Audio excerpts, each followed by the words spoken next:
જ્યારે તમે આવી રીતે દાલ પાલક બનાવશો તો ઝટપટ પણ બનશે અને તેલ વગર પણ બનશે. એક જોડી પાલકને આપણે ઝીણું ઝીણું સમારીને એને સરસ રીતે વોશ કરી લેવાનું. હવે ચણાની દાળને 1 કલાક માટે પાણીમાં પલાળી દેવાની. 1 કલાક પછી કુકરમાં ચણાની દાળ, પાલક અને 2 ટામેટાને સમારીને નાખવાનું.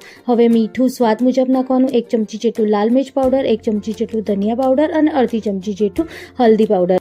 અડધો ગ્લાસ પાણી નાખીને 5 સીટી સુધી એને થવા દેવાનું. 5 સીટી પછી કુકર જ્યારે ઠંડુ થાય પછી આપણે એને ખોલવાનું અને બરોબર મિક્સ કરવાનું જ્યાં સુધી બધું સરસ મિક્સ ના થઈ જાય. હવે આપણે એમાં અડધો લીંબુનો રસ એડ કરવાનો. વધારે મસાલેદાર અને ચટાકેદાર બનાવવા માટે 3 ચમચી જેટલું આપણે ઘી લેવાનું. એમાં થોડું હિંગ નાખવાનું.